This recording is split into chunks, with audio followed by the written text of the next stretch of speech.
ರಾಜಮಲ್ ಪಾಂಡೆಯವರು ಬರೆದಿರುವ ಬಾಲಬೋಧಿ ಟೀಕೆ ಸ್ವಾಧ್ಯಾಯ ನಡೀತಾ ಇದೆ. ನಿರ್ಜರ ಅಧಿಕಾರದ 15ನೇ ಕಲಶಿಕೆ. ವೇದ್ಯ ವೇದಕ ವಿಭಾವಜಲತ್ವಾತ್ ವೇದ್ಯತೆ ನ ಖಲು ಕಾಂಕ್ಷಿತಮೇವ ತೇನ ಕಾಂಕ್ಷತಿ ನ ಕಿಂಚನ ವಿದ್ವಾನ್ ಸರ್ವತೋ ಹಿ ಅತಿವಿರಕ್ತಿಂ ಉಪೈತಿ. ತೇನ ವಿದ್ವಾನ್ ಕಿಂಚನ ನ ಕಾಂಕ್ಷತಿ. ಆ ಕಾರಣದಿಂದ ಸಮ್ಯಕ್ ದೃಷ್ಟಿ ಜೀವನು ಕರ್ಮದ ಉದಯವು ಮಾಡುವಂಥ ನಾನಾ ಪ್ರಕಾರದ ಸಾಮಗ್ರಿಗಳಲ್ಲಿ ಯಾವುದೇ ಸಾಮಗ್ರಿಯು ಕರ್ಮದ ಸಾಮಗ್ರಿಗಳಲ್ಲಿ ಯಾವುದೇ ಸಾಮಗ್ರಿಯು ಜೀವನಿಗೆ ಸುಖದ ಕಾರಣವಿದೆ ಎಂದು ಮನ್ನಿಸುವುದಿಲ್ಲ. ಸರ್ವ ಸಾಮಗ್ರಿಗಳು ದುಃಖದ ಕಾರಣವಿವೆ ಎಂದು ಮನ್ನಿಸುತ್ತಾನೆ. ಮತ್ತೆ ಹೇಗಿದ್ದಾನೆ ಸಮ್ಯಕ್ ದೃಷ್ಟಿ ಜೀವನು? ಸರ್ವತಃ ಅತಿವಿರಕ್ತಿಂ ಉಪೈತಿ. ಎಷ್ಟು ಕರ್ಮಜನಿತ ಸಾಮಗ್ರಿಗಳಿವೆ ಅವುಗಳಿಂದ ಮನ ವಚನ ಕಾಯದ ತ್ರಿಶುದ್ಧಿಯ ಮೂಲಕ ಸರ್ವಥಾ ತ್ಯಾಗರೂಪವಾಗಿ ಪರಿಣಮಿಸುತ್ತಾನೆ. ಮೊದಲನೇ ಪದಖಂಡದ ಅರ್ಥ ಹೇಳುವಾಗ ಶ್ರದ್ಧೆಯ ಸಿದ್ಧಿ ಮಾಡಿದರೆ, ಎರಡನೇ ಪದಖಂಡದ ಅರ್ಥದೊಳಗ ಚಾರಿತ್ರ್ಯದ ಸ್ಪಷ್ಟೀಕರಣ ನೀಡಿದ್ದಾರೆ. ನಾಲ್ಕನೇ ಗುಣಸ್ಥಾನದ ಜೀವ ಕೂಡ ಚಾರಿತ್ರ್ಯ ಸಂಪನ್ನ ಇದ್ದಾನೆ. ಯಾವ ವ್ರತಗಳ ಅಂಗೀಕಾರ ಮಾಡಿಲ್ಲ, ಅಣುವ್ರತನೂ ಇಲ್ಲ, ಮಹಾವ್ರತನೂ ಇಲ್ಲ. ಆದರೂ ಕೂಡ ಕರ್ಮಸ್ಕೃತ ಸಾಮಗ್ರಿ ಏನದವಲ್ಲ ಅವುಗಳಿಂದ ಅತ್ಯಂತ ವಿರಕ್ತಿ, ಅರ್ಥಾತ್ ಮನ ವಚನ ಕಾಯದ ತ್ರಿಶುದ್ಧಿಯ ಮೂಲಕ ಏನು ಪ್ರವರ್ತನೆ ಮಾಡ್ತಾನೆ ಅದು ಸಮ್ಯಕ್ ಚಾರಿತ್ರ್ಯ ಇದೆ ರೀ. ಸಮ್ಯಕ್ ದರ್ಶನದ ಜೊತೆ ಸಮ್ಯಕ್ ಚಾರಿತ್ರ್ಯ ಇದ್ದೇ ಇರ್ತಿದೆ. ಅರೆ ವ್ರತಗಳನ್ನು ಅಂಗೀಕಾರ ಮಾಡುವ ಸಲುವಾಗಿ ಎರಡನೇ ಕಷಾಯ ಚೌಕಡಿಯ ಅಭಾವ ಆಗೋದು, ನಂತರ ಮೂರನೇ ಕಷಾಯ ಚೌಕಡಿಯ ಅಭಾವ ಆಗೋದು ಅವಶ್ಯಕ ಇದ್ದರೆ ಇರಬಹುದು. ಆದರೆ ಸಮ್ಯಕ್ ದರ್ಶನ ಏಕಾಕಿ ಸಮ್ಯಕ್ ದರ್ಶನವೇ ಇರುವುದಿಲ್ಲ. ಅದು ಸಮ್ಯಕ್ ಚಾರಿತ್ರ್ಯದಿಂದ ಸಹಿತವೇ ಇರ್ತಿದೆ. ಅಂದ್ರೆ ಇಲ್ಲಿ ಭೋಗಿಸ್ತಾ ಇರುವಂಥ ಜೀವ ಕೂಡ ಅರೆ ವಿಚಿತ್ರ ಮಾತಿದೆ ರೀ. ಸಮ್ಯಕ್ ದೃಷ್ಟಿ ಒಂದೊಂದು ಸಲ ಮಿಥ್ಯಾದೃಷ್ಟಿಗಿಂತ ಭೋಗದೊಳಗ ಅಧಿಕ ಮುಳುಗಿ ಹೋದ ಹಾಗೆ ಕಾಣಿಸ್ತಾನ್ರಿ. ಮಿಥ್ಯಾದೃಷ್ಟಿ ಜೀವ ಒಂದೊಂದು ಸಲ ಭಾವಲಿಂಗಿ ಸಂತನಿಗಿಂತ ಅಧಿಕ ವಿರಕ್ತ ಕಾಣಿಸ್ತಾನ್ರಿ. ಆದ್ರೆ ಸಂಸಾರದ ಬಂಧ, ಸಂಸಾರದಿಂದ ಬಿಡುಗಡೆ ದೃಷ್ಟಿಯ ಮುಖ್ಯತೆಯನ್ನು ಅನುಸರಿಸಿ ಇರ್ತಿದೆ ಅನ್ನುವುದ ಅಧ್ಯಾತ್ಮದ ಪ್ರಾಣ ಇದೆ ರೀ.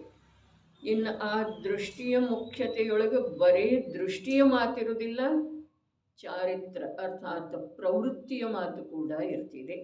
ಇಲ್ಲಿ ಶಬ್ದದ ಕಡೆಗೆ ತಾವು ಗಮನ ಇಡೋದ, ಮೊದಲು ಮನ್ನಿಸುತ್ತಾನೆ ಅಂದರು, ಎರಡನೇದಾಗಿ ಪ್ರವೃತ್ತಿ ಮಾಡುತ್ತಾನೆ ಅಂಥೇಳಿ ಪರಿಣಮಿಸುತ್ತಾನೆ ಅಂದ್ರೆ ಇನ್ನೊಂದು ಸಲ ನೋಡೋಣ. ಆ ಕಾರಣದಿಂದ ಸಮ್ಯಕ್ ದೃಷ್ಟಿ ಜೀವನು ಕರ್ಮದ ಉದಯವು ಮಾಡುವಂಥ ನಾನಾ ಪ್ರಕಾರದ ಸಾಮಗ್ರಿಗಳಲ್ಲಿ ಯಾವುದೇ ಸಾಮಗ್ರಿಯು ಕರ್ಮದ ಸಾಮಗ್ರಿಗಳಲ್ಲಿ ಯಾವುದೇ ಸಾಮಗ್ರಿಯು ಜೀವನಿಗೆ ಸುಖದ ಕಾರಣವಿದೆ ಎಂದು ಮನ್ನಿಸುವುದಿಲ್ಲ. ಇದು ಶ್ರದ್ಧೆಯ ಮಾತಾಯ್ತ್ರಿ. ಮತ್ತೆ ಹೇಗಿದ್ದಾನೆ? ಬರೀ ಶ್ರದ್ಧೆ ಮಾಡಿಕೊಂಡು ಮನ್ನಣೆ ಮಾಡಿಕೊಂಡು ಅರೆ ಹೀಗೆ ನಾನಂತೂ ಮನ್ನಿಸೋದೇ ಇಲ್ಲ ಅಂಥೇಳಿ ಅವುಗಳ ಜೊತೆಗೆ ಆಸಕ್ತಾಗಿ ವರ್ತಿಸ್ತಾನೆ. ಹೀಗಿಲ್ಲ, ವರ್ತಿಸ್ತಾನೆ, ಆದ್ರೂ ಕೂಡ ಅವುಗಳಿಂದ ಯಾವ ಪ್ರಕಾರ ವಿರಕ್ತಂ ಉಪೈತಿ ಅನ್ನುವ ಶಬ್ದ ಹೇಳಿದರಲ್ಲ, ಅದು ಚಾರಿತ್ರ್ಯದ ಅಭೇದತೆಯನ್ನು ಸೂಚಿಸುವಂಥದ್ದು ಇದೆ. 4ನೇ ಗುಣಸ್ಥಾನದಲ್ಲಿ ಅರೇ ಇಲ್ಲಿ ಸಮ್ಯಕ್ ದೃಷ್ಟಿ ಅಂದ ನಂತರ ಸಾಧಕ ಜೀವರುಗಳು ಎಲ್ಲರೂ ಬರ್ತಾರೆ 4ರಿಂದ 12ನೇ ಗುಣಸ್ಥಾನದವರೆಗೆ.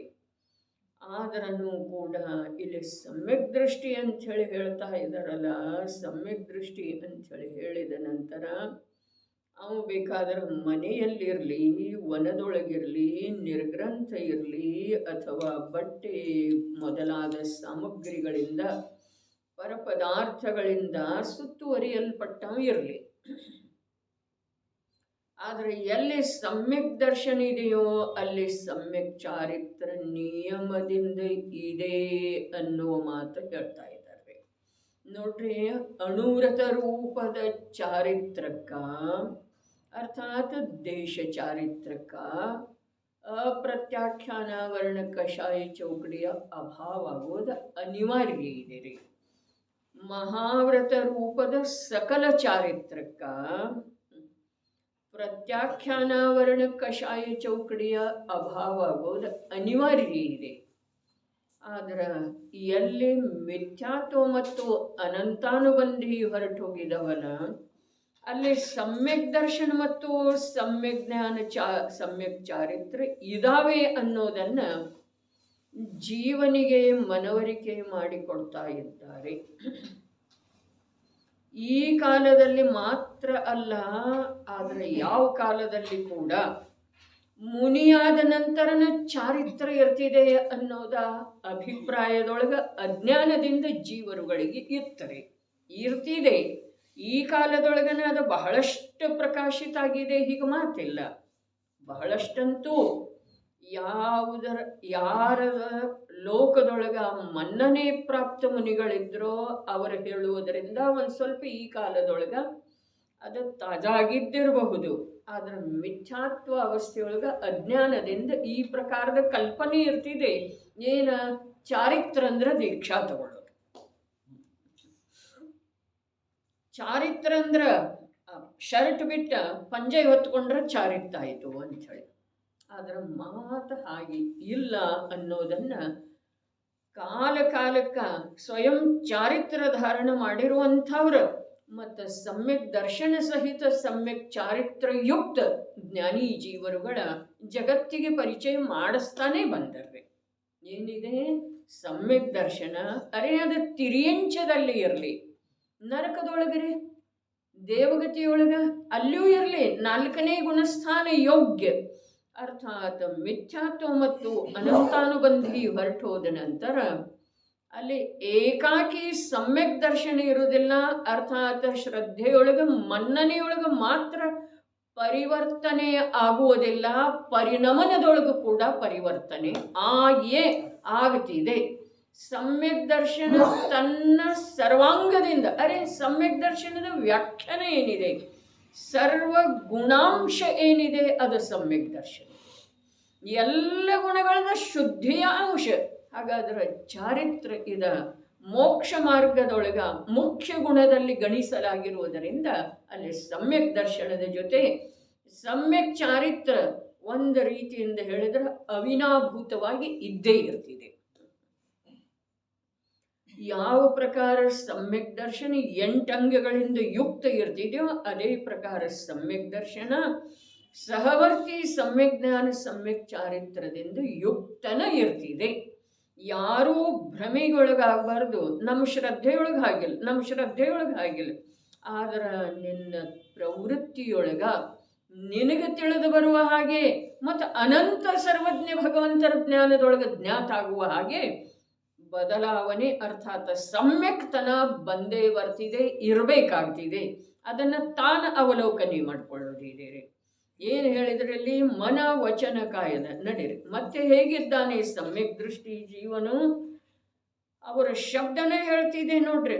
ಮೊದಲನೇ ಪದಖಂಡ ನೋಡ್ರಿ ಮತ್ತು ಈ ಪದಖಂಡ ನೋಡ್ರಿ. ಸಮ್ಯಕ್ ದರ್ಶನದ ಸಮ್ಯಕ್ ಚಾರಿತ್ರದ ಯಾವ ಪ್ರಕಾರ ಸ್ಪಷ್ಟೀಕರಣವನ್ನ ಅಮೃತ ಚಂದ್ರಾಚಾರ್ಯ ದೇವು ನೀಡಿದ್ದಾರೆ. ಸಮ್ಯಕ್ ದರ್ಶನದ್ದೇನು ಹೇಳಿದ್ರು, ಕಿಂಚನ ನ ಕಾಂಕ್ಷತಿ, ಯಾವುದರ ಕುರಿತಾಗಿ ಕೂಡ ಕಾಂಕ್ಷ ಇರೋದಿಲ್ಲ ಅಂತ ಹೇಳಿದ್ರು. ಇಲ್ಲೇನು ಹೇಳಿದ್ರು, ಸರ್ವತಃ ಅಪಿ ವಿರಕ್ತಿಂ ಉಪೈತಿ.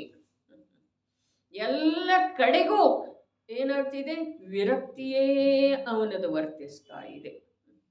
ಎಲ್ಲ ಕಡೆಗೆ ಅಂದರೆ ಎಲ್ಲಿ?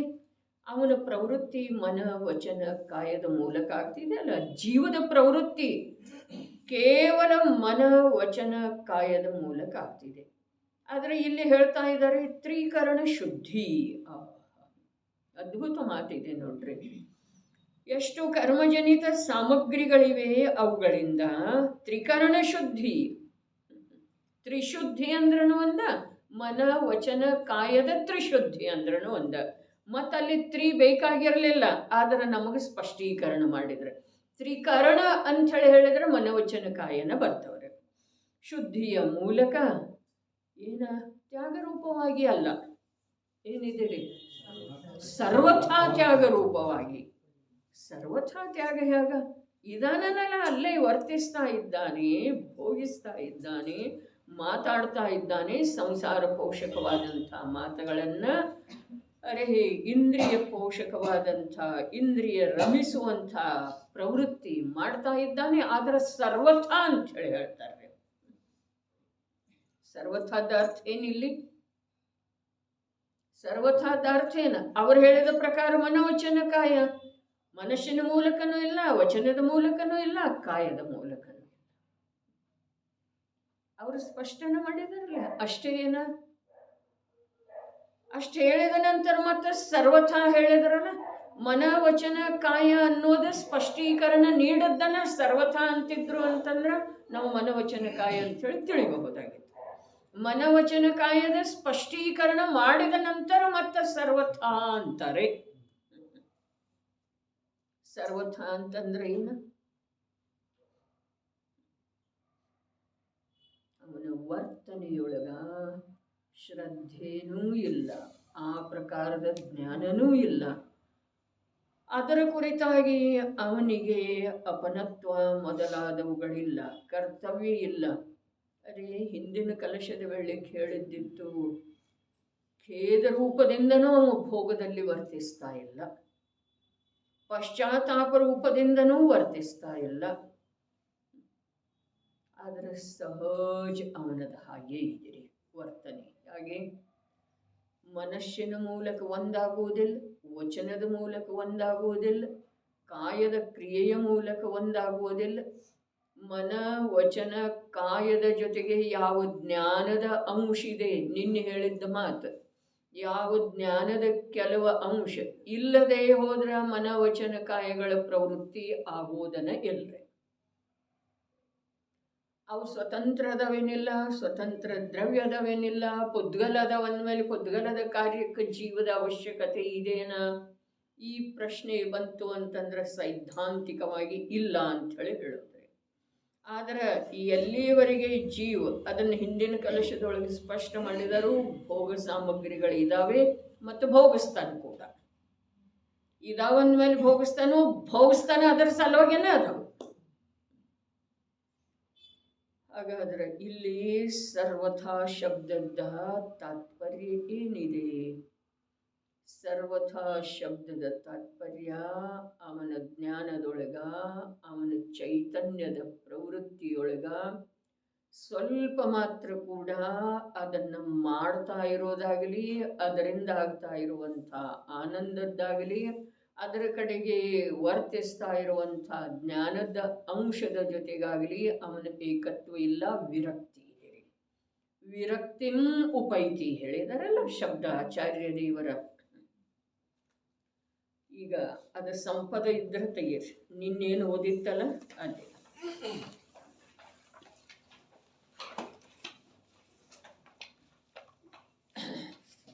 ಪುಟ ಸಂಖ್ಯೆ 144 ಪ್ರಾರಂಭೋದ್ದನ. ಹರ್ಷ ಶೋಕಾದಿಗಳ ಪರಿಣಾಮಗಳಲ್ಲಿ ಅಲ್ಲಿ ಯಾರಾದರೂ ಚರ್ಚೆ ಆದದ ಬಗ್ಗೆ ಪ್ರಶ್ನೆ ಮಾಡಬಹುದು ಅಂದುಕೊಂಡೆ, ಆದ್ರೆ ಮಾಡಲಿಲ್ಲ. ಹೇಳಬೇಕು ಅಂದುಕೊಂಡೆ, ಆದರೆ ನಾನು ಹೇಳಲಿಲ್ಲ. ಏನಾದರೂ ಸಂದೇಹ ನಾಳೆಯವರೆಗೆ ಬರಬಹುದೇನ ಅಂತ. ಹರ್ಷ ಶೋಕಾದಿಗಳ ಪರಿಣಾಮಗಳಲ್ಲಿ ಉದ್ಗಲ ದ್ರವ್ಯವು ಅಂತರ್ವ್ಯಾಪಕವಾಗಿ ಆದಿ ಮಧ್ಯ ಅಂತ್ಯದಲ್ಲಿ ವ್ಯಾಪ್ತವಾಗಿ ಅವುಗಳನ್ನು ಮಾಡುತ್ತದೆ ಎಂದು ಆಚಾರ್ಯ ದೇವರು ಹೇಳುತ್ತಾರೆ. ಹರ್ಷ ಶೋಕದ ಪರ್ಯಾಯವು ಉತ್ಪನ್ನವಾಗುವಲ್ಲಿ ಜೀವದ ದೌರ್ಬಲ್ಯವೂ ಕಾರಣವಿಲ್ಲ. 144ನೇ ಪುಟ ಪ್ರಾರಂಭ. ಜೀವದ ದೌರ್ಬಲ್ಯವೂ ಕಾರಣವಿಲ್ಲ. ಹರ್ಷ ಶೋಕಾದಿ ಪರಿಣಾಮಗಳ ಉತ್ಪನ್ನ ಅರ್ಥಾತ್ ಪರ್ಯಾಯ ಉತ್ಪನ್ನವಾಗುವುದರೊಳಗ ಜೀವದ ದೌರ್ಬಲ್ಯವು ನಿಶಕ್ತಿ ಅಶಕ್ತತೆ ಕಾರಣ ಇಲ್ಲ. ಜೀವವು ತನ್ನ ನಿರ್ಬಲತೆಯಿಂದ ವಿಪರೀತವಾಗಿ ಪರಿಣಮನ ಮಾಡುವುದರಿಂದ ಹರ್ಷ ಶೋಕಾದಿಯ ವಿಭಾವ ರೂಪವಾಗುವಲ್ಲಿ ಜೀವದ ಕೆಲವಂಶವಾದರೂ ಇರಲೇಬೇಕಾಗುವುದೆಂಬ ಮಾತು ಇಲ್ಲಿ ಇರುವುದಿಲ್ಲ. ನಿನ್ನೆ ಸ್ಪಷ್ಟೀಕರಣ ಕಲಶದ ಮೂಲಕ ಏನು ಮಾಡಿತ್ತು? ಜ್ಞಾನದ ಕೆಲವು ಅಂಶ ಸ್ವಭಾವದ ಆಶ್ರಯ ಮಾಡಿದೆ. ಬಹಳ ಗಟ್ಟಿಯಾಗುವ ಹಂಗೆ ಮಾಡಿದ್ರೆ ಅದರದ ಚರ್ಚೆ. ಮತ್ತಿಲ್ಲಿ ತಕ್ಷಣ ಹಾಗೆ ಇರುವುದಿಲ್ಲ ಅಂದ ಕೂಡಲೇ ತಮ್ಮ ಮನುಷ್ಯನೊಳಗೆ ಸಂದೇಹ ಬರಲಿಲ್ಲ. ಇದರ ಅರ್ಥ ನಿಮ್ಮದು ವಿಷಯದ ಜೊತೆಗೆ ಏಕಾಗ್ರತೆ ಇಲ್ಲ ಅನ್ನೋದ ಸ್ಪಷ್ಟ ಆಗ್ತಿದೆ. ಇಲ್ಲಿ ಶಬ್ದನೂ ಅದೇ ಇದೆ, ಕೆಲವಂಶದಿಂದ ಅಂಥೇಳಿ ನೋಡ್ರಲ್ಲ. ವಿಭಾವ ರೂಪ ಹರ್ಷ ಶೋಕಾದಿಯ ವಿಭಾವ ರೂಪವಾಗುವಲ್ಲಿ ಜೀವದ ಕೆಲವಂಶವಾದರೂ ಇರಲೇಬೇಕಾಗುವುದೆಂಬ ಮಾತು ಇಲ್ಲಿ ಇರುವುದಿಲ್ಲ. ಯಾವಾಗ ಸ್ವಭಾವದಲ್ಲಿ ವಿಭಾವವೇ ಇಲ್ಲವೆಂದ ಮೇಲೆ ಹರ್ಷ ಶೋಕಾದಿಯ ವಿಭಾವದಲ್ಲಿ ಆತ್ಮನ ಸ್ವಭಾವದ ಅಂಶವು ಎಲ್ಲಿಂದ ಬರುವ ಸಾಧ್ಯತೆ ಇದೆ? ತಕ್ಷಣಕ್ಕೆ ಕಥನದ ವಿರೋಧ ಐತೇನಿಲ್ರಿ ಇಲ್ಲಿ ಆಗಮದೊಳಗೆ ಇರೋದಕ್ಕ ಮತ್ತು ನಾ ಮಾಡಿರುವ ಚರ್ಚೆಗೆ ವಿರೋಧ ಬಂತೇನಿಲ್ಲ? ಹೇಳಿತ್ತರಲ್ಲ, ಅಂಶ ಕೆಲವು ಅಂಶ ಅದರ ಜೊತೆಗೆ ಏಕ ಇಲ್ಲದಿದ್ರ ಅಥವಾ ಅದರದ ರುಚಿ ರೂಪದಿಂದ ಜ್ಞಾನದ ಕೆಲವು ಅಂಶ ಪರಿಣಮನ ಮಾಡದೇ ಇದ್ರ ಆ ಭೋಗ ರೂಪದ ಕಾರ್ಯ ಯಾತಕ್ಕಾಗಿ ಆಗ್ತಿದೆ? ಮನಸ್ಸು ತನ್ನಷ್ಟಕ್ಕೆ ತಾನೇ ಮಾಡ್ತಿದೆ ಅಂದ್ರೆ ಜೀವದ ಸಂಪರ್ಕ ಇಲ್ಲದೆ ಹೋದರ ಇದು ಸಿದ್ಧ ಮಾಡಿತ್ತಲ್ಲ ನಿನ್ನೆ, ಅಂದ್ರೆ ಮನವರಿಕೆ ಮಾಡಿಸಿಕೊಟ್ಟಿತ್ತಲ್ಲ. ಜೀವದ ಸಂಪರ್ಕ ಇಲ್ಲದ ವಚನ ಆಗ್ತಿದೆ ಏನ್ರಿ ಹೇಳ್ರಿ ನೋಡೋಣ. ಅಲ್ಲಿ ಆಗ್ತಿದೆಯಲ್ಲ, ಎಲ್ಲಿ? ದಿವ್ಯ ಧ್ವನಿಯೊಳಗ ಜೀವದ ಸಂಪರ್ಕನೇ ಇಲ್ಲಲ್ಲ. ದೇಹವು ದೇಹದ ಯೋಗ್ಯತೆಯಿಂದ, ಆತ್ಮನು ಆತ್ಮನ ಯೋಗ್ಯತೆಯಿಂದ ಆಗಸದೊಳಗೆ ತೇಲುತ್ತಲಿರುವುದು. ದಿವ್ಯಧ್ವನಿ ಹೇಗಿದೆ ಖರೆ? ಅದು ಗೊತ್ತಿದೆ? ಹೇಗಿದೆ ರೀ ಅದ?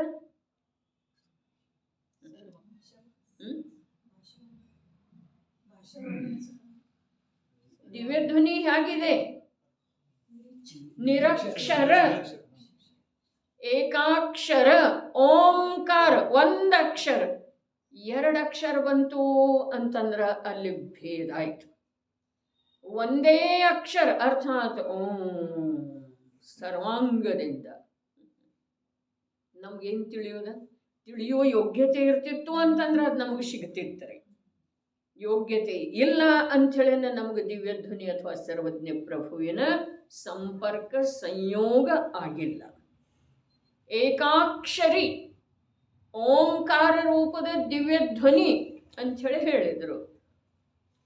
ಓಂಕಾರ ರೂಪದ ಯಾವ ದಿವ್ಯಧ್ವನಿ ಇದೆಯೋ ಆ ದಿವ್ಯಧ್ವನಿಯೊಳಗ ಆ ಜೀವದ ಯಾವುದೇ ಪ್ರಕಾರದಿಂದ ವರ್ತಮಾನದ ಸಂಬಂಧ ಇಲ್ಲ. ಇದೇನ್ರಿ? ವರ್ತಮಾನದಲ್ಲಿ ಆ ಜೀವದ ದಿವ್ಯಧ್ವನಿಯ ಜೊತೆಗೆ ಸಂಬಂಧ ಏನಿದೆ?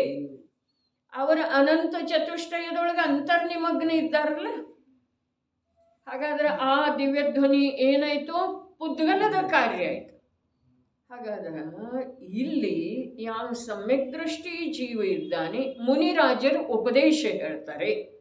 ಸಮ್ಯಕ್ ದೃಷ್ಟಿ ಗೃಹಸ್ಥ ಜೀವ ಅನೇಕ ಪ್ರಕಾರದ ಸಂಸಾರಕ್ಕೆ ಸಂಬಂಧಿಸಿದ ಕಾರ್ಯಗಳನ್ನು ಮಾಡ್ತಾನೆ, ದೇಹ ಪರಿವಾರಕ್ಕೆ ಸಂಬಂಧಿಸಿದ ಕಾರ್ಯಗಳನ್ನು ಮಾಡ್ತಾನೆ. ಹಾಗಾದ್ರೆ ಅವನದ ಆ ದಿವ್ಯಧ್ವನಿ ಹಾಗೆ ಭಿನ್ನತೆ ಇದೆ ಅಂದ್ರೆ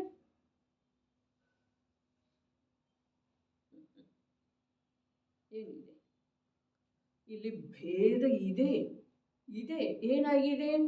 ಜ್ಞಾನ ಎರಡು ಭೇದ ಆದದ್ದು ಇದೆ, ಚೈತನ್ಯದ ಎರಡು ಭೇದ ಆದದ್ದು ಇದೆ. ಯಾವ ಮನವಚನ ಕಾಯದ ಪ್ರವೃತ್ತಿಯ ಮೂಲಕ ಹರ್ಷ ಶೋಕಾದಿ ರೂಪದ ವಿಭಾವಗಳ ಆಗ್ತಾ ಇದ್ದಾವೆಯೋ ಆ ವಿಭಾವಕ್ಕ ಬರೇ ಕರ್ಮ ಕಾರಣ ಇಲ್ಲ, ಬರೇ ಪರದ್ರವ್ಯಗಳ ಕಾರಣ ಇಲ್ಲ, ಜೀವದ ಸಂಯೋಗ ಸಂಬಂಧ ಅದರೊಳಗೆ ಇರಲಿಕ್ಕೇ ಬೇಕು. ಹಾಗಾದ್ರೆ ಆಗಮದ ವಿರುದ್ಧ ಇದೆ ಎನ್ನಿನ ಕಥನ ಹಾಗೆ ಮಾತಿಲ್ಲ. ಆದರೆ ಇಲ್ಲಿ ಅವನ ಶ್ರದ್ಧೆಯೊಳಗ ಆ ತುಂಡು ರೂಪ ಆದದ್ದು ಯಾವ ಜ್ಞಾನ ಇದೆಯಲ್ಲ ಅದು ತನ್ನ ರೂಪ ಅಂಥೇಳಿ ಸ್ವೀಕಾರನೇ ಇಲ್ರಿ. ಕಥನದ ಸಲುವಾಗಿ ಹೇಳೋದಿದೆ, ತಿಳಿಸಿಕೊಡುವ ಸಲುವಾಗಿ ಹೇಳೋದಿದೆ. ಆದ್ರೆ ಅವನ ಅಂತರಂಗದ ಶ್ರದ್ಧೆಯೊಳಗ ಅದು ಪರದ್ರವ್ಯದ ಕಾರ್ಯ, ಅರ್ಥಾತ್ ಪರದ್ರವ್ಯದ ಕಾರ್ಯ, ಮನಸ್ಸಿನ ಕಾರ್ಯ ಪರದ್ರವ್ಯ, ಕಾಯದ ಕಾರ್ಯ ಪರದ್ರವ್ಯ. ಹೀಗೆ ಮಾತಿಲ್ಲ. ಮುನಿರಾಜರು ಉಪದೇಶ ಕೊಡ್ತಾ ಇದ್ದಾರೆ. ದಿವ್ಯಧ್ವನಿಯ ಮಾತು ಬೇರೆ ಆಯ್ತು, ಅವರ ಅನಂತ ಚತುಷ್ಟಯದೊಳಗೆ ನಿಮಗ್ನ ಇದ್ದಾರೆ. ಇಲ್ಲಿ ಮುನಿರಾಜರು ಉಪದೇಶ ಕೊಡ್ತಾ ಇರುವ ವೇಳೆದೊಳಗ ಭಲೇ ಆ ಮುನಿರಾಜರ ಸಾಧಕ ಅವಸ್ಥೆಯನ್ನು ಮುಖ್ಯ ಮಾಡಿ ಕಥನ ಮಾಡುವ ವೇಳೆದೊಳಗ ಅವರ ಸ್ವಭಾವದಲ್ಲೇನ ಉದ್ಯಮಶೀಲ ಇದ್ದಾರೆ ಅನ್ನುವ ಮಾತು ಬಂದ್ರೂ ಕೂಡ ಅವರಿಗೆ ಆ ಉಪದೇಶದ ಜೊತೆಗೆ ಅಂಶ ರೂಪದ ಚೈತನ್ಯದ ಸಂಯೋಗ ಇದೆಯೋ ಅಥವಾ ಇಲ್ಲ ವಿಚಾರ ತಾವು ಮಾಡೋದ್ರೆ ಚೈತನ್ಯದ ವಿಕಾರ, ಆದ್ರೆ ಆ ವಿಕಾರದಿಂದ ರಹಿತ ಇರುವಂಥ ಸ್ವಭಾವದ ಶ್ರದ್ಧೆ ಅವರಿಗೆ ಆ ಸಮಯದೊಳಗೂ ಕೂಡ ವರ್ತಿಸ್ತಾ ಇರ್ತಿದೆ. ಆ ವರ್ತಿಸೋದ್ರ ಹೆಸರು ಚಾರಿತ್ರ ಇದೆ ನೋಡ್ರಿ.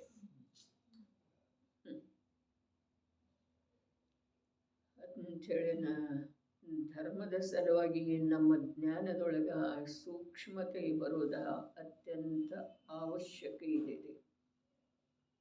ಯಾವುದ ವರ್ತಮಾನದ ಉಪಯೋಗದೊಳಗ ಭೇದ ಆಗ್ತಾ ಇದೆಯೋ ಆ ಭೇದ ರೂಪದ ಯಾವ ಉಪಯೋಗ ಇದೆಯೋ ಅದು ಆ ಆತ್ಮನಲ್ಲಿ ಇಲ್ಲ ಅಂಥೇಳಿ ಇಲ್ಲಿ ಹೇಳ್ತಾ ಇದ್ದಾರೆ.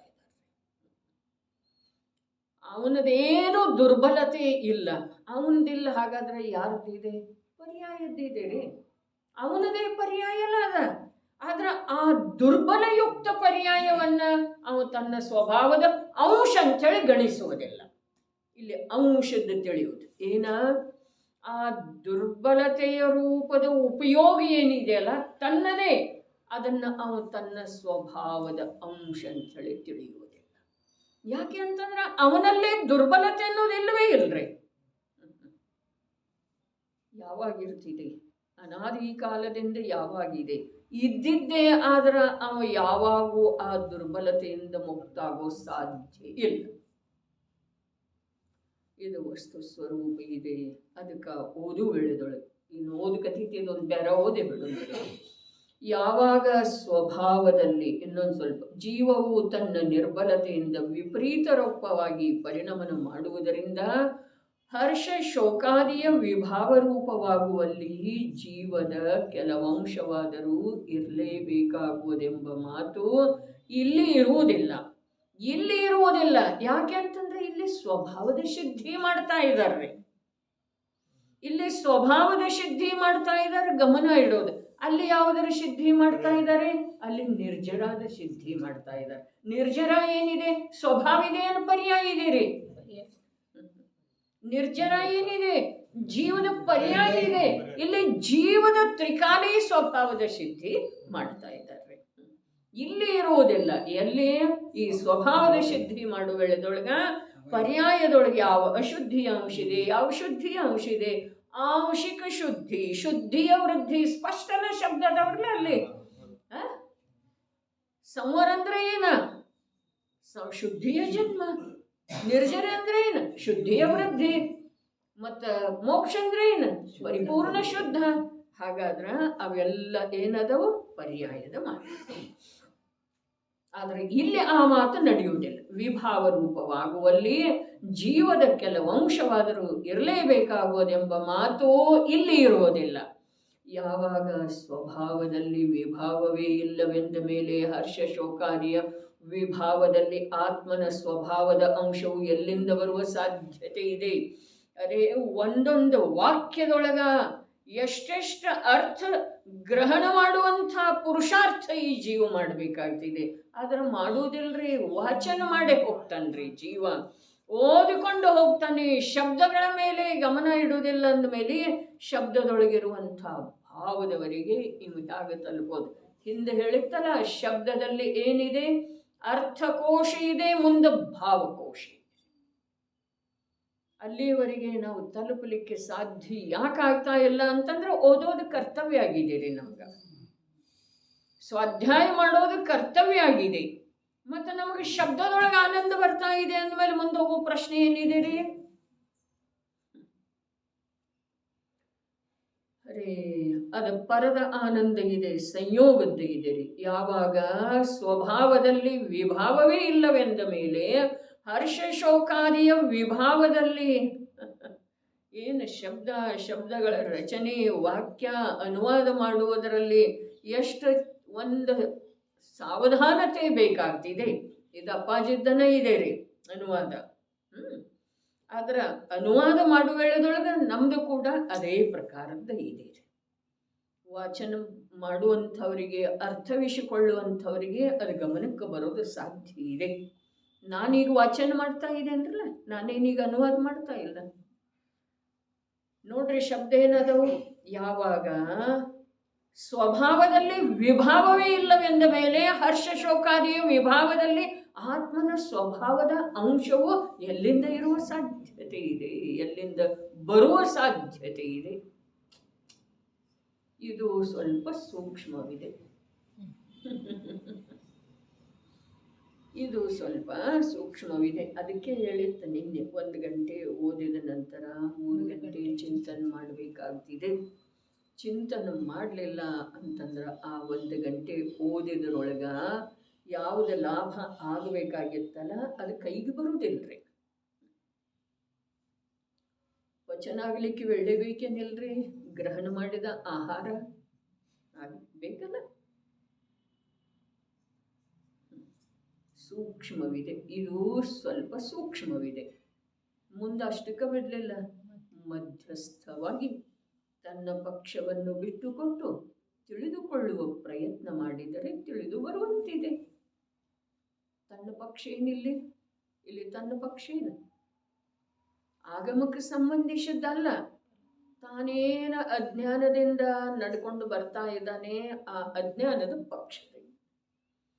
ಆ ಪಕ್ಷವನ್ನು ಬಿಟ್ಟುಕೊಟ್ಟು ತಿಳಿದುಕೊಳ್ಳುವ ಪ್ರಯತ್ನ ಮಾಡಿದರೆ ನಾವು ಎಲ್ಲ ಕ್ಷೇತ್ರದೊಳಗೆ ನನಗೆಲ್ಲ ತಿಳಿತಿದೆ ಅಂಥೇಳಿ ಅದೇವ್ರಿಗೆ ಪ್ರಯತ್ನ ಏನು ಮಾಡೋದ?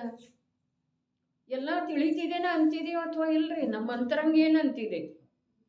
ಕೆಲವ್ರದಂತೂ ಪ್ರಗಟ ಇದೆ, ಎಲ್ಲ ತಿಳಿತಿದೆ ಅನ್ನೋ ಹಾಗೆನ. ಯಾರು ಹೇಳುವುದರ ಕಡೆಗೆ ಅಂಶ ಮಾತ್ರ ಕೂಡ ಲಕ್ಷ್ಯ ರುಚಿ ಇರೋದನ್ನ ಎತ್ತ. ಹಾಗಾದರೆ ಯಾತಕ್ಕೆ ಬೇಕು?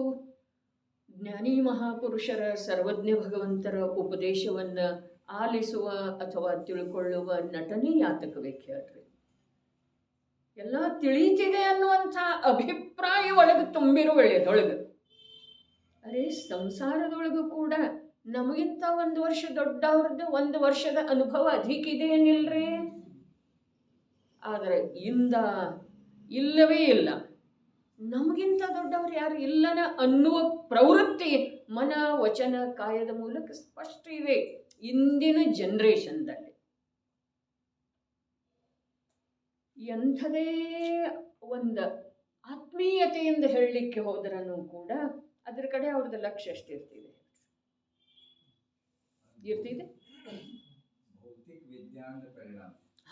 ಭೌತಿಕ ವಿಜ್ಞಾನ ಅನ್ನಬೇಡ್ರಿ ನೀವು. ಅದಕ್ಕೆ ನಾವು ಹೆಸರಿಟ್ಟದ್ದಿದ್ದೀರಿ. ಅದಕ್ಕೆ ಈ ಹಾಲ್ ಒಳಗೆ ತೊಟ್ಲ ಕಟ್ಟಿ ಏನ ವಿನಾಶಕಾರಿ ವಿಜ್ಞಾನ. ಇದು ವೀತರಾಗಿ ವಿಜ್ಞಾನ, ಅದು ವಿನಾಶಕಾರಿ ವಿಜ್ಞಾನ. ವಿನಾಶ್, ಎಲ್ಲದರದ ವಿನಾಶ್, ಪರಸ್ಪರದೊಳಗಿನ ಸೌಹಾರ್ದವನ್ನು ವಿನಾಶ ಮಾಡಿತು. ಒಬ್ಬರಿಗೆ ಇನ್ನೊಬ್ಬರ ಅವಶ್ಯಕತೆ ಇದೆ ಅನ್ನೋದನ್ನ ಸರ್ವಥಾ ಮೂಲದಿಂದ ಕೆತ್ತಿ ಹಾಕಿದ್ರೆ, ಇದೊಂದಿದ್ರೆ ನಮ್ಮ ಕೈಯೊಳಗನೆ ಜಗತ್ತು ಇದೆ ಅನ್ನೋದು ಸ್ಪಷ್ಟ ವಚನ ಇದೆ ರೀ. ಬರೇ ಅಭಿಪ್ರಾಯ ಅಲ್ಲ, ಸ್ಪಷ್ಟ ವಚನ ಇದೆ ರೀ. ಎಲ್ಲ ಸಿಗ್ತಿದೆ ಅದರೊಳಗೆ. ಅರೇ ನಿನಗ ಪ್ರೀತಿ ಆಗಲಿ, ಒಂದು ವಾತ್ಸಲ್ಯ ಆಗಲಿ ಸಿಗ್ತಿದೆ ಅನ್ನೋದ್ರಿಂದ, ಅದರಿಂದ ಅರ್ಥಾತ್ ಅದು ಒಂದೇ ಪದಾರ್ಥ ಅಲ್ಲ. ಧನ, ಐಶ್ವರ್ಯ ಏನೇನು ಇದೆಯಲ್ಲ ಅದು ಯಾವುದರಿಂದನೂ ಸಿಗೋದಿಲ್ಲ ವಿಜಯಭಾಯಿ. ಅಪ್ಪನ ಹತ್ರ ಹೋದ ನಂತರ ಊಟದ ಸಮಯಕ್ಕೆ ಹೋಗಿರ್ತೇವೆ. ಊಟ ಮಾಡಿದಿ ಅಂಥೇಳಿ ಕೇಳುವುದ್ರೊಳಗ ಯಾವೊಂದು ವಾತ್ಸಲ್ಯ ಇದೆಯಲ್ಲ,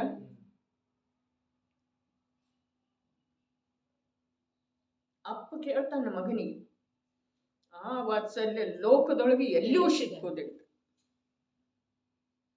ಏನ್ ದೊಡ್ಡ ಮಾತು ಐತದ? ದೊಡ್ಡ ಮಾತು ಐತೇನ್ರಿ?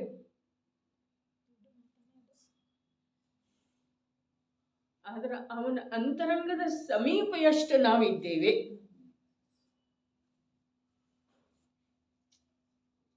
ಅದು ಗೊತ್ತಾಗೋದಿಲ್ಲ ನಮ್ಗ. ಯಾಕಂದ್ರೆ ನಾವು ಯಾರ ಸಮೀಪ ಇರ್ಲಿಕ್ಕೆನ ಬಯಸೋದು.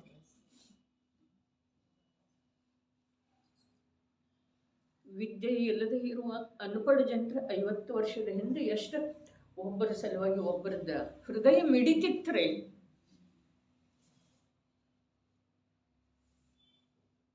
ಏನಿದೆ ಪುಸ್ತಕಿ ಜ್ಞಾನ, ಓದಿದ್ದ ಜ್ಞಾನ, ವಿಜ್ಞಾನದ ಮಾತ ಎಷ್ಟು ಕಠೋರವಾಗಿ ಅವರ ಹಿರಿಯರಿಗೆ ಹೇಳ್ತಾರೆ. ತಾಯಿ ತಂದೆಗೆ ಜನ್ಮ ಕೊಟ್ಟವರಿಗೆ, ಈ ಲೋಕ ತೋರಿಸಿದವರಿಗೆ ಎಷ್ಟು ಕಠೋರವಾಗಿ ನಿರ್ದಾಕ್ಷಿಣ್ಯವಾಗಿ ಹೇಳ್ತಾರೆ. ಆದ್ರೂ ಈ ಜೀವಕ್ಕ ಅಲ್ಲೇ ಮೋಹ, ಅಲ್ಲೇ ಮೋಹ. ಕಾಲು ಮುರಿದು ಬಿದ್ದು ಬಿಟ್ಟಿದೆ ಜೀವದ ಜ್ಞಾನ. ಅಲ್ಲಿ ಎದ್ದು ನಿಲ್ಲಲಿಕ್ಕೂ ಸಾಧ್ಯ ಇಲ್ಲ, ಬೇರೆ ಕಡೆ ಗಮನ ಮಾಡಲಿಕ್ಕೂ ಸಾಧ್ಯ ಇಲ್ಲ. ಸೂಕ್ಷ್ಮವಿದೆ. ಮಧ್ಯಸ್ಥವಾಗಿ ತನ್ನ ಪಕ್ಷವನ್ನು ಬಿಟ್ಟುಕೊಟ್ಟು, ನನಗೆ ಪಕ್ಷ ಇದೆಯಲ್ಲ, ಏನ ನನಗೆಲ್ಲ ತಿಳಿತಿದೆ, ಒಮ್ಮೆ ನೋಡಿದರೆ ಸಾಕು, ನನಗೆ ಎಲ್ಲ ಗೊತ್ತಾಗ್ತಿದೆ. ಶಬ್ದದಿಂದ ಕೂಡ ಹೇಳಬೇಕಾದ್ರೆ ಧೈರ್ಯ ಎಷ್ಟ್ರಿ ಒಳಗ. ಯಾವುದರ ಸಲುವಾಗಿ? ಚತುರ್ಗತಿ ಭ್ರಮಣದ ಸಲುವಾಗಿ, ಅನಂತ ಸಂಸಾರದ ಸಲುವಾಗಿ ಧೈರ್ಯ ಇದೀರಿ ನಮ್ಮಲ್ಲಿ. ಅದಕ್ಕೆ ತನ್ನ ಪಕ್ಷವನ್ನು, ಅಜ್ಞಾನದ ಪಕ್ಷರಿ ಇಲ್ಲಿ ದ್ರವ್ಯಾರ್ಥಿಕ ನಯ, ವ್ಯವಹಾರ, ನಿಶ್ಚಯ ನಯ, ಹೀಗೆ ಮಾತಿಲ್ಲ ಇಲ್ಲಿ. ಅಲ್ಲಿ 144ನೇ ಗಾಥೆಯೊಳಗೆ, ಇದು 144ನೇ ಪುಟನೇ ಇದೆ ರೀ. 144ನೇ ಗಾಥೆಯೊಳಗೆ ಪಕ್ಷಾತಿಕ್ರಾಂತ ಶಬ್ದ ಏನಿದೆ ಅಲ್ಲ, ಆ ಪಕ್ಷದ ಮಾತಿಲ್ಲ ಇಲ್ಲಿ. ಯಾಕೆ ಅಂತಂದ್ರೆ ಅಲ್ಲಿ ಚರ್ಚೆ ನಯಗಳದ್ದು ನಡೆದುತ್ತೆ ಇದೆ. ಹಾಗಾದ್ರೆ ಇಲ್ಲಿ ಯಾವ ಪಕ್ಷ? ವಿಭಾವದ ಪಕ್ಷ, ದೇಹದ ಪಕ್ಷ, ಅಜ್ಞಾನದ ಪಕ್ಷ, ಸಂಸಾರದ ಪಕ್ಷ. ಅದು ಬಿಟ್ಟ ನಂತರ ಇದು ತಿಳಿದು ಬರೋದು ಸಾಧ್ಯ ಇದೆ ಅಂಥೇಳಿ ಹೇಳಿದಾರ್ರಿ. ತಿಳಿದೇ ತಿಳಿತಿದೆ ಅನ್ಲಿಲ್ಲ. ಯಾಕೆ? ಬಿಟ್ರನು ಕೂಡ ತಿಳ್ಕೊಳ್ಳೋ ಜಿಜ್ಞಾಸೆ ಬೇಕಲ್ಲ. ತನ್ನ ಪಕ್ಷವನ್ನು ಬಿಟ್ಟುಕೊಟ್ಟು ಮುಂದೈತಲ್ಲ ತಿಳಿದುಕೊಳ್ಳುವ ಪ್ರಯತ್ನ ಮಾಡಿದರೆ ತಿಳಿದು ಬರುವಂತಿದೆ. ನಿನ್ನೆ ಭಕ್ತಿಯ ಬಗ್ಗೆ ಏನು ಹೇಳಿದ್ದಿತ್ತು? ಅಲ್ಲಿ ಪುರುಷಾರ್ಥ ಮಾಡಿದರೆ ರಾಗದೊಳಗ ಬೀಳದ್ದನ ವೀತರಾಗತೆಯನ್ನು ಗ್ರಹಣ ಮಾಡೋದು ಸಾಧ್ಯ ಇದೆ. ಪುರುಷಾರ್ಥ ಮಾಡಿದರೆ ಭಕ್ತಿಯೊಳಗ ಆನಂದಿತ ಆದರೆ ಬಿದ್ದವರನ್ನ ದೇವರೇ ಹೇಳೋದು ಸಾಧ್ಯ ಇಲ್ಲ. ಅಲ್ಲಿ ಆನಂದ, ಆನಂದ ಶಬ್ದದೊಳಗ, ಆ ಕರ್ಣ ಮಧುರ ಸಂಗೀತದೊಳಗ, ಆ ಕುಣಿಯುವಂಥವ್ರೊಳಗ, ಹಾಡು ಮಧುರವಾದಂಥ ಶಬ್ದಗಳನ್ನು ಹಾಡುವಂಥವ್ರೊಳಗ, ಅವರು ಮಾಡಿಕೊಂಡಿರುವಂಥ ಅಲಂಕಾರ, ಮೇಕಪ್ಪ, ವಸ್ತ್ರ ಮೊದಲಾದವುಗಳಲ್ಲಿ ಆನಂದಿತ. ಅದು ತಿಳಿಯೋ ಸಾಧ್ಯ ಇಲ್ಲ.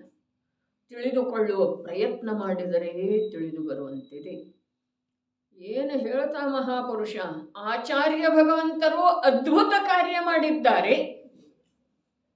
ಅವರಿಗೆ ಅನ್ನಿಸ್ತಿದೆ ರೀ, ಅದ್ಭುತ ಕಾರ್ಯ ಮಾಡಿದ್ದಾರೆ. ಏನು ಮಾಡಿದರು? ಇಂಥ ಅಂತಃ ತತ್ವವನ್ನ, ಅವ್ಯಕ್ತ ಸ್ವರೂಪವನ್ನ, ರೂಪಿ ಚಿದಾನಂದ ಘನನನ್ನ ಕೈಯಲ್ಲಿಟ್ಟು ತೋರಿಸಿದಾರಲ್ಲ. ಎತ್ತಿ ತೋರಿಸಿದಾರ ಜಗತ್ತಿಗೆ ವಿಮೋಚನೆ ಮಾಡ್ತಿರ್ಲಿ, ಅವಾಗ ನೀವು ಎತ್ತಿ ತೋರಿಸ್ತಿರಲ್ಲ.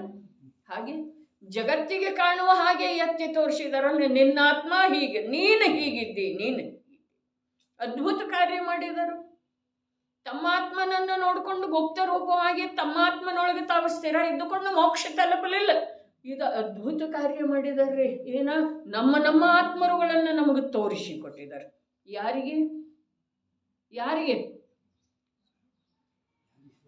ನೋಡವರಿಗಿರಿ ಅಂಥೇಳಿನ ತಿಳಿದುಕೊಂಡರೆ ಅಂತ ಹೇಳಿರಲ್ಲ. ಆಚಾರ್ಯ ಭಗವಂತರು ಅದ್ಭುತ ಕಾರ್ಯ ಮಾಡಿದ್ದಾರೆ. ದಿಗಂಬರ ಆಚಾರ್ಯರು ಧರ್ಮದ ಸ್ತಂಭರಿದ್ದರು. ಧರ್ಮ ಅಂದ್ರೆ ಏನು ನಮಗೆ ಪರಿಚಯ ಇಲ್ಲ. ಮತ್ತು ಸ್ತಂಭ, ಅರಮಣೆ, ಛತ್ತ, ಇದು ನಮ್ಗೆ ಎಲ್ಲಿ ತಿಳಿದು ಬರಬೇಕು. ಅವರು ಧರ್ಮದ ಸ್ಥಿತಿಯನ್ನು ಯಥಾವತ್ತಾಗಿ ಸುರಕ್ಷಿತವಾಗಿ ಇರಿಸಿದ್ದಾರೆ. ಸುರಕ್ಷಿತವಾಗಿ ಇರಿಸಿದ್ದಾರೆ. ಅದನ್ನು ತಿರುವು ಮುರುವು ಮಾಡಿ ಅದರ ಸೌಂದರ್ಯವನ್ನೆಲ್ಲ ಕೆಡಿಸಿ ತಮ್ಮ ಮಹಿಮೆ ಮಾಡಿಕೊಂಡಿಲ್ಲ ಅವರು. ಅದನ್ನು ಸುರಕ್ಷಿತವಾಗಿಡುವ ಪ್ರಯತ್ನ ಮಾಡಿದ್ದಾರೆ. ಎಂಥ ಮಾತ್ರೆ! ಅದನ್ನು ತಿರುವು ಮುರುವು ಮಾಡಿ ಅದನ್ನು ಮೆಚ್ಚಿ ನಿಂತು ತಾವು ಸತ್ಕಾರ ಮಾಡಿಕೊಂಡು ತಮ್ಮ ಖ್ಯಾತಿ ಮಾಡಿಕೊಳ್ಳಿಲ್ಲ. ಅದನ್ನು ಸುರಕ್ಷಿತ ಇಲ್ಲಿದೆ. ಏನ ಧರ್ಮೋ ರಕ್ಷತೆ ರಕ್ಷಿತ. ಅವರು ಅದನ್ನು ರಕ್ಷಿಸುವುದರಿಂದ ಅವರ ಕರ್ಮದಿಂದ ಸುರಕ್ಷಿತ ಉಳಿದರ್ರಿ, ದುಃಖದಿಂದ ದೂರ ಉಳಿದರ್ರಿ. ಅದಕ್ಕೆ ಇದೆಯಲ್ಲ 3 ಮಾತು, ಖ್ಯಾತಿ, ಪೂಜೆ, ಲಾಭ ಅನ್ನೋದ, ಅದು 3 ಲೋಕಕ್ಕೆ ವ್ಯಾಪಿಸುವಷ್ಟು ಘೃಣಾಸ್ಪದ ಪ್ರವೃತ್ತಿ ಇದೆ. 3 ರತ್ನಗಳನ್ನು ಒಳಗೆ ಖೋಖಲ ಮಾಡುವಂಥದ್ದು ಪ್ರವೃತ್ತಿ ಇದೆ. ಅದು ಖ್ಯಾತಿ, ಪೂಜೆ, ಲಾಭ. ಖ್ಯಾತಿಯ ಪೂಜೆಯ ಲಾಭನು ಚಿಂತಿಸದೆ ಭವ್ಯಾಮೃತಕಾರರು ಹೇಳಿದ್ರೆ ಅರುಗುರಾಣಿಯೊಳಗನು ಬಂತು. ಅವರುಗಳು ಈ ಧರ್ಮದ ಸ್ಥಿತಿಯನ್ನು ಯಥಾವತ್ತಾಗಿ ಸುರಕ್ಷಿತವಾಗಿ ಇರಿಸಿದ್ದಾರೆ.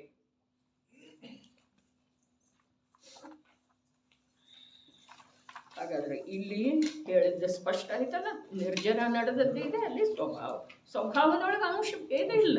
ಅದಕ್ಕೆ ಭೇದ ಇದೆ. ಪರ್ಯಾಯದೊಳಗೆ ಅದು ಸ್ವಯಂ ಅಂಶ ಇರುವುದರಿಂದ ಅದರೊಳಗೆ ಅಂಶ ಭೇದ ಇದೆ. ದ್ರವ್ಯ ಅಸಂಖ್ಯಾತ ಪ್ರದೇಶ ಇದೆ. ಇನ್ನೊಂದು ಸ್ವಲ್ಪ ಸ್ಪಷ್ಟ ಮಾಡೋಣ. ದ್ರವ್ಯ ಅಸಂಖ್ಯಾತ ಪ್ರದೇಶ ಇದೆ, ಅದರ ಅಭೇದ ಇದೆ, ಅಖಂಡ ಇದೆ ರೀ. ಮತ್ತು ಪರ್ಯಾಯ ಆಗಿದೆ, ಪರ್ಯಾಯ ದ್ರವ್ಯದಷ್ಟು ಇದೆ, ಅದರ ಭೇದ ಭೇದ ಭೇದ ಭೇದ ಭೇದ. ಯಾಕೆ ಅಂತಂದ್ರೆ ಅನಂತ ಗುಣಗಳದ್ದ ಅಭೇದ ರೂಪದ ಯಾವಾಗ ಪರ್ಯಾಯ ಇದೆಯೋ ಅಲ್ಲಿ ನಿರಾಕುಲ ಆನಂದ ಇದೆ ರೀ. ಅಂಥೇಳಿನ ಅಲ್ಲಿ ಕೇವಲ ಜ್ಞಾನ ಇರುವ ವೇಳೆದೊಳಗ ದಿವ್ಯಧ್ವನಿ ಅಂಥದ್ದು ಹೊರಡ್ತಿದೆ, ಏಕ ಅಕ್ಷರದ 2 ಅಕ್ಷರ ಆತ್ಮ ಅಂಥೇಳಿ ಬಂತು ಅಂತಂದ್ರೆ ಭೇದ ಐತ್ರಿ ಅಲ್ಲಿ. ಸರ್ವತಃ ಅತಿವಿರಕ್ತಿಂ ಉಪೈತಿ. ಎಷ್ಟು ಕರ್ಮಜನಿತ ಸಾಮಗ್ರಿಗಳಿವೆ, ಅವುಗಳಿಂದ ಮನ, ವಚನ, ಕಾಯದ ತ್ರಿಶುದ್ಧಿಯ ಮೂಲಕ ಸರ್ವಥಾ ತ್ಯಾಗರೂಪವಾಗಿ ಪರಿಣಮಿಸುತ್ತಾನೆ. ಆಯ್ತಲ್ಲ? ಈ ಪದಖಂಡದ್ದಾಯ್ತು ಅಥವಾ ಇಲ್ಲ? ಸಮ್ಯಕ್ ದರ್ಶನನೂ ಆಯಿತು, ಚಾರಿತ್ರನೂ ಆಯಿತು. ಇಲ್ಲಿ ವರ್ತಿಸುವ ಪರಿಣಮಿಸುವ ಮಾತಾಯಿತು, ಅಲ್ಲಿ ಮನ್ನಿಸುವ ಮಾತಾಯಿತು. ಸಂಸ್ಕೃತದೊಳಗ ಕಿಂಚನ ನ ಕಾಂಕ್ಷತಿ ಅಂಥೇಳಿ ಹೇಳಿದ್ರು. ಇಲ್ಲಿ ಸರ್ವತಃ ಅತಿ ವಿರಕ್ತಿಮ ಉಪೈತಿ ಅಂಥೇಳಿ ಹೇಳಿದರು. ಜೊತೆಯಾಗಿ ಭಾಷಾಜ್ಞಾನ ಆಗ್ತಿತ್ತು ಅಂತಂದ್ರೆ ಮಾಡ್ಕೊಳ್ಳೋದ್ರಿ. ಹಿಂದಿ ಕನ್ನಡದ ಜೊತೆಗೆ ಸಂಸ್ಕೃತದ ಸ್ವಲ್ಪ ಜ್ಞಾನ ಆಗ್ತಿತ್ತು ಅಂತಂದ್ರೆ ಮಾಡ್ಕೊಳ್ಳೋದು. ಆ ಆನಂದನ ಬೇರೆ ಇದೆ ರೀ. ಸಂಸ್ಕೃತ ಪ್ರಾಕೃತ ಭಾಷೆಯ ಆನಂದನ ಬೇರೆ ಇದೆ. ಯಾಕೆ ಅಂತಂದ್ರೆ ಅವುಗಳ ಆ ಜ್ಞಾನಿ ಹೃದಯದ ಶುದ್ಧತೆಯನ್ನು ಸಂಸ್ಪರ್ಶ ಬಂದಿದವ್ರೆ ಅವ. ಮತ್ತು ಅವು ಸ್ವಲ್ಪ ಗ್ರಂಥಿಸ್ಥ ಭಾಷೆ ಅನ್ನಿಸ್ತಾವ. ಇವು ಆಡು ಭಾಷೆ ಅದಾವ್ರಿ. ಆಡು ಭಾಷೆಯೊಳಗೆ ಏನಿಲ್ಲ, ಏನು ಸ್ವಲ್ಪ ಸಾಮಾನ್ಯತನ ಥಿಲ್ಲರ್ತನ ಬರೋದನ್ನಲ್ಲ, ಅದರಲ್ಲಿ ಸ್ವಲ್ಪ ಗಂಭೀರತೆ ಇರೋದಿರಲಿ. ಆಡು ಭಾಷೆಯೊಳಗೆ ಮತ್ತು ಪುಸ್ತಕಿ ಭಾಷೆಯೊಳಗೆ ವ್ಯತ್ಯಾಸ ಇದೆ ಏನಿಲ್ರಿ. ನಾವು ಪರಸ್ಪರಲ್ಲಿ ಮಾತಾಡೋದ ಮತ್ತು ಬರೆಯೋದ, ಅದರಲ್ಲಿ ವ್ಯತ್ಯಾಸ ಇದೆ. ಹಾಗಾದ್ರೆ ಗ್ರಂಥದ ಭಾಷಾ ಇದು ಎಂಥ ಗ್ರಂಥ? ಮೋಕ್ಷ ಮಾರ್ಗವನ್ನ ನಿರೂಪಣೆ ಮಾಡುವಂಥ, ಸಂಸಾರದ ದುಃಖವನ್ನ ಬಿಡಿಸಿ ಆತ್ಮಿಕ ಸುಖದ ಮಾರ್ಗದ ಕಡೆಗೆ ತರುವಂಥದ್ದು ಯಾವುದು? ಶಾಸ್ತ್ರ ಇದೆ, ಶ್ರುತ ಇದೆ. ಅದರ ಭಾಷೆಯೊಳಗಿನ ಗಂಭೀರತೆನ ಬೇರೆ ಇರ್ತಿದೆ. ಮೂರನೇ ಪದಖಂಡ ಈಗ. ಯಾವ ಕಾರಣದಿಂದ ಹೀಗಿದ್ದಾನೆ, ಹೇಗಿದ್ದಾನೆ ಅನ್ನೋ ಪ್ರಶ್ನೆಗೆ ಉತ್ತರ ಹೇಳಿದ ನಂತರ ಯಾವ ಕಾರಣದಿಂದ ಹೀಗಿದ್ದಾನೆ? ಯತಃ ಖಲು ಕಾಂಕ್ಷಿತಂ ನ ವೇದ್ಯತೆ ಇವ. ಇದೇ ಪದಖಂಡದ ಸಲುವಾಗಿನ ಸೂಕ್ಷ್ಮ ಅಂತ ಹೇಳಿ ಹೇಳಿದ್ದಾರೆ. ಯತಃ ಖಲು ಕಾಂಕ್ಷಿತಂ ನ ವೇದ್ಯತೆ ಏವ. ಯತಃ ಯಾವ ಕಾರಣದಿಂದ ಎಂದರೆ ಖಲು ನಿಶ್ಚಯದಿಂದ, ಕಾಂಕ್ಷಿತಂ ಯಾವುದನ್ನು ಚಿಂತಿಸಲಾಗಿದೆಯೋ ಅಥವಾ ಚಿಂತಿಸಲಾಗುತ್ತದೆಯೋ ಅದು ಪ್ರಾಪ್ತವಾಗುವುದಿಲ್ಲ. ಏನ್ರಿ? ಯಾವುದನ್ನು ಚಿಂತಿಸಲಾಗಿದೆಯೋ, ಇಲ್ಲಿಯವರೆಗೆ ಚಿಂತಿಸಿದೆವಲ್ಲ ಯಾವ್ಯಾವ ಏನ ಸಾಮಗ್ರಿ, ಅವು ಪ್ರಾಪ್ತ ಆಗುವುದಿಲ್ಲ. ಅಂದಮೇಲೆ ಯಾತ್ರ ಸಲುವಾಗಿ ಕಾಂಕ್ಷಾ ಮಾಡೋದು, ಆ ಕಾಂಕ್ಷಾನೂ ಇಲ್ಲ, ಅದರದ ಅನುಭವ ಅರ್ಥಾತ್ ಪ್ರಾಪ್ತಿ ಆಗೋದನೇ ಇಲ್ಲ ಅನ್ನೋದರ ಪರಿಚಯದ ಮೂಲಕ ಅವನು ಕಾಂಕ್ಷಾನ ಮಾಡಲಿಲ್ಲ. ಮನ್ನಿಸೋದೇ ಇಲ್ಲ. ಮನ್ನಿಸೋದೇ ಇಲ್ಲ ಅಂದಮೇಲೆ ವರ್ತಿಸೋದೇ ಇಲ್ಲ. ಯಾಕಂತಂದ್ರ ಹಾಗೆ ವರ್ತಿಸುವುದಿಲ್ಲ. ಯಾಕೆ ಅಂತಂದ್ರೆ ಹಾಗೆ ವರ್ತಿಸಿದ್ರೂ ಅವನಿಗೆ ಅದರದ್ದೇನ ಪ್ರಾಪ್ತಿ ಆಗುವುದಿಲ್ಲ. ಧನದಿಂದ ಸುಖ ಆಗ್ತಿದೆ ಅಂದ್ರೆ, ಸುಖ ಆಗ್ತಿದೆ ಅಂತ ಹೇಳಿ ಅನುಭವ ಮಾಡಿದ್ರ ಆಗ್ತಿದೆ ಅಂದ್ರೆ, ಮನ್ನಿಸಿದ್ರ ಆಗ್ತಿದೆ ಅಂದ್ರೆ, ಯಾವಾಗ ಆಗ್ತಿದೆ? ಧನದಿಂದ ಸುಖ ಯಾವಾಗ ಆಗ್ತಿದೆ? ತಿಳಿದ್ರ, ಮನ್ನಿಸಿದರ, ಅನುಭವ ಮಾಡಿದ್ರ. ಏನು ತಿಳಿಯದಿದ್ದರೆ, ಮನ್ನಿಸದಿದ್ದರೆ, ಅನುಭವ ಮಾಡದಿದ್ದರೆ ಸುಖ ಯಾವಾಗ ಆಗ್ತಿದೆ? ಅದು ಯಾವಾಗೂ ಸುಖದ ಕಾರಣ ಇಲ್ರಿ. ಜೀವದ ಸಲುವಾಗಿ ಸುಖದ ಕಾರಣ ಇಲ್ಲ. ಹಾಗಾದ್ರೆ ಕಾರಣ ಅಂತೇಳಿ ತಿಳಿಯೋದನ್ನೇ ಯಾತಕ್ಕ? ಇಲ್ಲ, ಕಾರಣ ಇಲ್ಲ ಅಂದ ಮೇಲೆ ಹೇಳ್ಕೊಂಡು ಬಂದಾರಲ್ಲ, ಕರ್ಮದಿಂದ ಆಗಿರುವಂಥ ಯಾವುದೇ ಸಾಮಗ್ರಿ ಜೀವನಿಗೆ ಸುಖದಲ್ಲಿ ನಿಮಿತ್ತವಾಗುವ ಸಾಧ್ಯತೆ ಇಲ್ಲ. ಯಾವ ಕಾರಣದಿಂದ ಅವುಗಳಲ್ಲಿ ಸುಖ ರೂಪ ಮನ್ನಿಸ್ತಾ ಇಲ್ಲ, ಯಾವ ಕಾರಣದಿಂದ ಅವುಗಳ ಜೊತೆಗೆ ಏಕರೂಪವಾಗಿ ವರ್ತಿಸ್ತಾ ಇಲ್ಲ, ತ್ರಿಶುದ್ಧಿ ಪೂರ್ವಕ ಯಾಕೆ ವರ್ತಿಸ್ತಾ ಇದ್ದಾನೆ? ಯಾಕೆ ಅಂತಂದ್ರ ಅವುಗಳ ಕುರಿತಾಗಿ ಯಾವ ಚಿಂತನೆ, ಸುಖ ಇದೆ, ಇವುಗಳಿಂದ ದುಃಖ ಇದೆ ಅನ್ನುವ ಯಾವ ಚಿಂತನೆಯನ್ನು ಮೊದಲು ಮಾಡಲಾಗಿತ್ತೋ ಅವಾಗ ಎಂದೂ ಅವುಗಳಿಂದ ಸುಖ ಆಗಿರಲಿಲ್ಲ.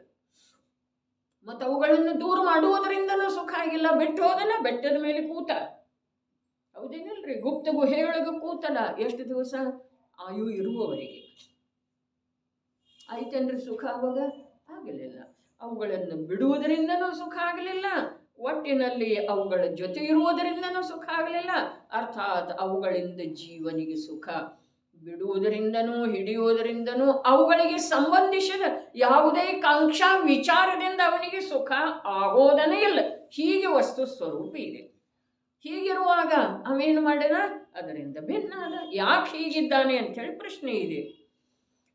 ಏನಿದೆ ಪ್ರಶ್ನೆ? ಯಾವ ಕಾರಣದಿಂದ ಹೀಗಿದ್ದಾನೆ? ಯತಃ ಖಲು ಕಾಂಕ್ಷಿತಂ ನ ವೇದ್ಯತೆ ಏವ. ಯಾವ ಕಾರಣದಿಂದ ಎಂದರೆ ನಿಶ್ಚಯದಿಂದ. ಅರೆ ನಿಶ್ಚಯದಿಂದ. ಯಾವ ಕಾರಣದಿಂದ? ನಿಶ್ಚಯದಿಂದನೂ ಇಲ್ಲನ. ಯಾವ ಕಾರಣದಿಂದ ಅಂದ್ರ ಅಶಕ್ತ ಆಗಿದನು, ವಯಸ್ಸಾಗೈತಿ ಅಂತ ಹೇಳಿ ಅಲ್ಲ, ಎಲ್ಲ ಮಗನ ಕೈಯಾಗನ ಐತಿ ಅಂತ ಹೇಳಿ ಅಲ್ಲ. ಯಾವ ಕಾರಣದಿಂದ? ವಾಸ್ತವದಲ್ಲೇನೆ ಇಲ್ಲ. ಅದ್ಭುತ ಇದೆ ಅಲ್ಲ? ಆನಂದ ಆಗುದಿಲ್ಲ? ಪರಾಧೀನದೇನು ಇನ್ನ ತಂದೆ ಏನೋ ಕೈಯೊಳಗೆ ಕೊಟ್ಟೇ ಇಲ್ಲ ಅಂತ ಹೇಳಿ ಅಂದ್ರೆ ಇಲ್ಲ. ಯಾವ ಕಾರಣದಿಂದ? ನಿಶ್ಚಯದಿಂದ. ಏನ? ಅದರಿಂದ ಸುಖ ಅಂಥೇಳಿ ಮನ್ನಿಸಿದರೆ, ಅದರ ಜೊತೆಗೆ ಏಕರೂಪವಾಗಿ ವರ್ತಿಸಿದರೆ ಅವನಿಗೆ ಸುಖ ಆಗೋದನ್ನೇ ಇಲ್ಲ.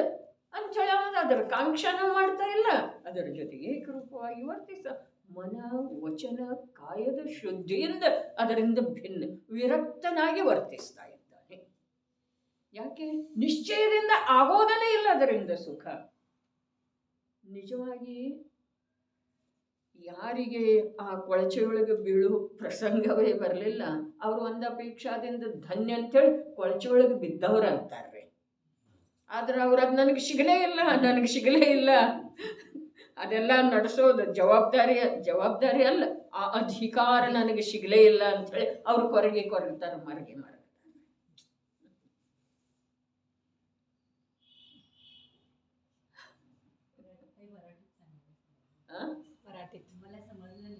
काय समजले नाही.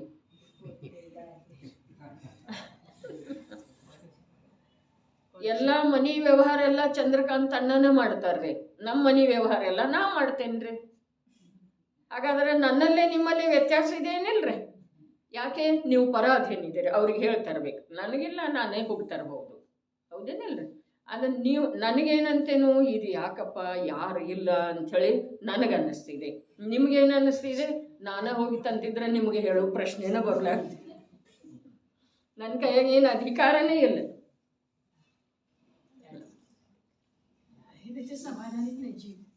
ನೋಡ್ರಿ, ಆದ್ರೂ ಕೂಡ ಎರಡೂ ಪ್ರಸಂಗದೊಳಗೆ ದುಃಖಿನ ಅದನ್ನು ಈ ಮಾತು ಸರಿ. ಆದ್ರೂ ಕೂಡ ಅದನ್ನು ಅಂಟಿಸಿಕೊಂಡ್ರೆ ಸುಖ ಎಲ್ಲಿದೆ ರೀ? ಎಲ್ಲಿದೆ ಹೇಳ್ರಿ? ನಿಜವಾಗಿ ಅದು ಎಷ್ಟು ಅಂಟುವುದಿಲ್ಲಲ್ಲ ಅಷ್ಟು ನಿರ್ಭಾರ ಇರ್ತಿದೆ. ಆದ್ರೆ ಅದು ನಂಗೆ ಬೇಕನ್ನೋ ಭಾರದಿಂದ ಈ ಜೀವ ತತ್ತರಿಸಿ ಹೋಗ್ತದೆ. ಇದೇ ಕಾರಣದಿಂದ ಸ್ತ್ರೀ ಸ್ವಾತಂತ್ರ್ಯ ಇಷ್ಟೆಲ್ಲ ಸಮಾಜದೊಳಗ ಅನಾಹುತ ವಿನಾಶ ಮಾಡ್ತಾ ಇದ್ದೀರಿ.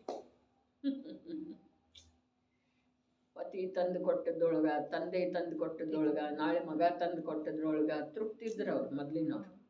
ಅವ್ರ ಸಾಮಾಜಿಕ ವ್ಯವಸ್ಥೆ, ಪಾರಿವಾರಿಕ ವ್ಯವಸ್ಥೆ ಸುಂದರ ಇರ್ತರಿ. ಈಗ ಯಾಕಿಲ್ಲ? ಈಗ ಸ್ವಾತಂತ್ರ್ಯ ಬಂತರಿ. ವಿಚಾರ ಮಾಡಿ ನೋಡೋದು.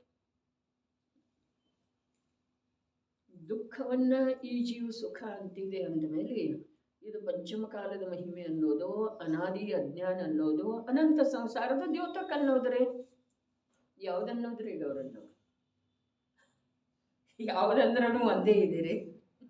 ಪಂಚಮ ಕಾಲದ ಮಹಿಮೆ ಅಂದ್ರೂ ಈ ಅಜ್ಞಾನದನ ಪ್ರದರ್ಶನ ಇದೆ.